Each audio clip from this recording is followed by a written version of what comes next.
થરાદમાં વિશ્વ આદિવાસી દિવસની ભવ્ય ઉજવણી, વિશાળ રેલીમાં આદિવાસી સમાજની બહોળી હાજરી।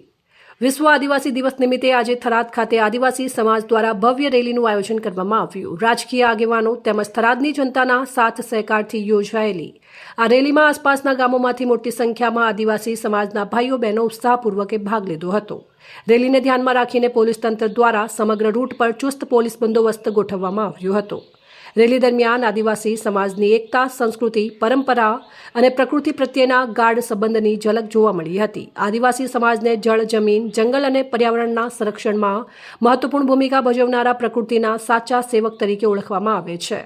વિશ્વ આદિવાસી દિવસ નિમિત્તે આદિવાસી સમાજની આગવી પરંપરા, લોક સંસ્કૃતિ અને પ્રકૃતિ સાથેના અતૂટ સંબંધને ઉજાગર કરવામાં આવ્યો હતો। રેલીનો પ્રારંભ થરાદ શહેરની બહાર આવેલા માતા મંદિર ખાતેથી કરવામાં આવ્યો। ત્યારબાદ rally Tharad bus station, Tharad 3 રસ્તા, થરાદ 4 રસ્તા, ગૌ સર્કલ અને સાંચોર હાઈવે સહિતના મુખ્ય માર્ગો પરથી પ્રસાર થઈ બારલી માતાના મંદિર ખાતે પહોંચી હતી, જ્યાં રેલીનું સમાપન કરવામાં આવ્યું હતું। રેલી દરમિયાન મોટી સંખ્યામાં આદિવાસી સમાજના લોકો જોડાતા સમગ્ર થરાદ શહેરમાં એકતા, ઉત્સાહ અને સામાજિક જાગૃતિનો માહોલ જોવા મળ્યો હતો।